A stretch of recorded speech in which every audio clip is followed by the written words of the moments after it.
ഇനി കോമിക് ഇഷ്ടപ്പെടുന്നവർക്ക് സന്തോഷമുള്ള ഒരു റിപ്പോർട്ടിലേക്കാണ്. ലോകമെമ്പാടുമുള്ള കോമിക് ഗെയിം താരങ്ങൾ കൊച്ചിയിലെത്തി. എന്തിനെന്നല്ലേ, കേരളത്തിലെ ഏറ്റവും വലിയ പോപ്പ് കൾച്ചറൽ ഇവന്റിനായാണ് ഇവരെല്ലാം ഒത്തുകൂടിയത്.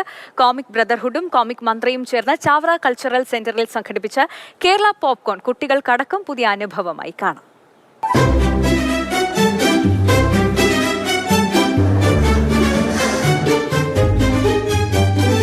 First is, I think, an unlicensed doctor who was a serial killer before, but after doing one failed operation, he has gone crazy and has lost his senses, and now he's kind of like a zombie who looks around. ഒരാൾക്കൊരു book കിട്ടും, അതിനകത്ത് പേരെഴുതിയ ആൾ ചത്തു. അപ്പോൾ അതിനെക്കുറിച്ചുള്ളൊരു സ്റ്റോറിയാണ്. ലാസ്റ്റിൽ ഈ അയാളെ കുറിച്ച് മെയിൻ ചാർജിനെ കുറിച്ച് മറന്നു, പിന്നെ സമ്മതം ജീവിക്കും. തീർന്നില്ല, ഇനിയും ഒരുപാട് കോമിക് താരങ്ങൾ ഇവിടെ എത്തും. നിങ്ങളാരും അറിയാതെ നിങ്ങൾക്കിടയിലൂടെ അവർ സഞ്ചരിക്കും. കേരളത്തിലെ രണ്ടാമത് പോപ്പ് കൾച്ചറൽ ഫെസ്റ്റിവൽ പോപ്കോണിനായി പങ്കെടുക്കാൻ എത്തിയതാണ് ഇവരെല്ലാം.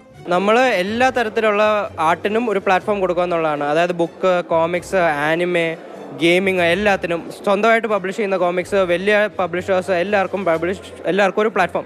ഇത് കൂടാതെ മലയാളത്തിൽ ഇറങ്ങുന്ന സയൻസ് ഫിക്ഷൻ സിനിമകൾ, അല്ലാതെ സൂപ്പർ ഹീറോ സിനിമകൾ, ഇവർക്കെല്ലാം ഒരു പ്ലാറ്റ്ഫോം കൂടെ കൊടുക്കുക എന്നുള്ളതാണ്. കാരണം നമുക്ക് റൈറ്റ് ഓഡിയൻസിനെ കൊണ്ടുവരാൻ പറ്റും. സംസ്ഥാനത്തെ വിവിധ പോപ്പ് കൾച്ചറൽ സംഘടനകളെ ഉൾപ്പെടുത്തി അവരുടെ കഴിവുകളുടെ പ്രദർശന വേദി കൂടിയാക്കുകയാണ് ഇവിടം. ഇവിടെ പോസ്റ്റ് കാർഡ്സും കോമിക്സും ആണ് ഉള്ളത്. ഞാൻ വരച്ച കോമിക്കാണ്. ഒരു മേജർ കോമിക് എന്ന് പറഞ്ഞാൽ ഔട്ട്സൈഡേഴ്സ് എന്ന് പറഞ്ഞിട്ട് ഞാൻ എഴുതി വരച്ചൊരു കോമിക്കാണ്.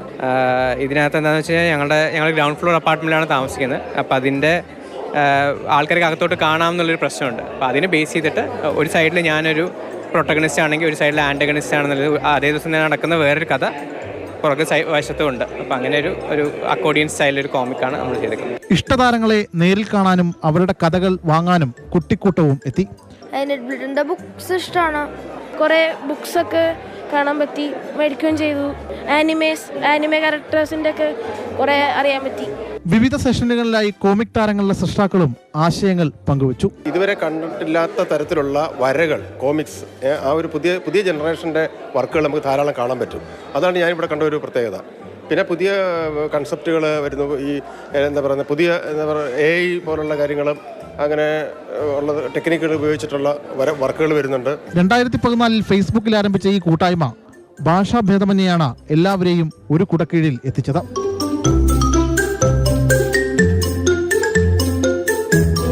മലയാളത്തിൽ കണ്ടിട്ടില്ലാത്ത ഒരുപിടി കോമിക് കഥാപാത്രങ്ങളെ ഈ കേരള പോപ്കോണിൽ നമുക്ക് കാണാൻ കഴിയും. കൊച്ചു കൂട്ടുകാർക്ക് അതെല്ലാം ഒരു പുത്തൻ അനുഭവമായി മാറിയിട്ടുണ്ട്. വിനു തോമസിനൊപ്പം ശ്യാമപ്രസാദ് ഉത്തമൻ, മാതൃഭൂമി ന്യൂസ്, കൊച്ചി.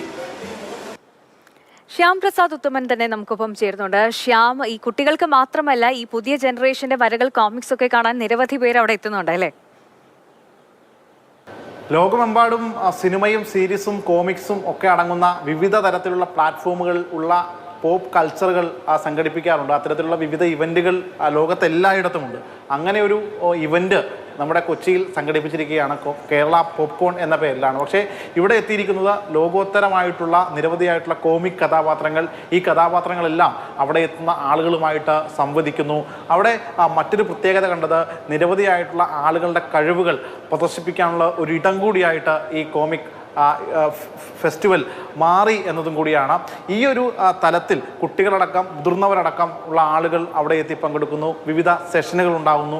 ഈ സെഷനുകളിലെല്ലാം കോമിക് താരങ്ങളെ സൃഷ്ടിച്ച ആളുകൾ, ആ താരങ്ങൾ എങ്ങനെ കുട്ടികളുമായിട്ട് സംവദിക്കുന്നു, കുട്ടികൾക്കിടയിൽ ഈ താരങ്ങൾ ചെലുത്തുന്ന മാറ്റം, ഇവയെല്ലാം ചർച്ച ചെയ്യപ്പെടുന്ന ഒരു അതിവിശാലമായ ഒരു ഇടമായിട്ട് ഈ കോമിക് ഫെസ്റ്റ് മാറിയിട്ടുണ്ട്. എന്തായാലും അവിടെ എത്തിയ കുട്ടികൾക്ക് വ്യത്യസ്തമായിട്ടുള്ള കോമിക് താരങ്ങളുടെ പുസ്തകങ്ങൾ വാങ്ങാൻ ഉള്ള അവസരമുണ്ടായിരുന്നു. ഇൻ്റർനാഷണൽ താരങ്ങൾ, കോമിക് താരങ്ങൾ, അങ്ങനെ ആ കോമിക് ഇടം അവർക്ക് ഒരു പുതിയ അനുഭവം തന്നെ നൽകുന്നു. അത് അവരുടെ മറക്കാത്ത ഒരു ഓർമ്മയായി നിലനിൽക്കുന്നു. തീർച്ചയായിട്ടും ഇതൊരു ഫേസ്ബുക്ക് കൂട്ടായ്മയിൽ രൂപീകരിച്ച യുവാക്കളുടെ നേതൃത്വത്തിലാണ് ഇങ്ങനെ ഒരു സംരംഭം, അല്ലെങ്കിൽ ഈ ഒരു കൂട്ടായ്മ വേണം എന്ന് തീരുമാനിക്കുകയും അവരുടെ രണ്ടാമത്തെ എഡിഷനാണ് കൊച്ചിയിൽ നടന്നത്. അത് വലിയ രീതിയിൽ കുട്ടികളുടെയും വലിയ ആൾക്കാരുടെയും ഒക്കെ പങ്കാളിത്തം കൊണ്ടും ഏറെ ശ്രദ്ധേയമായി ഒന്നായിട്ട് മാറി.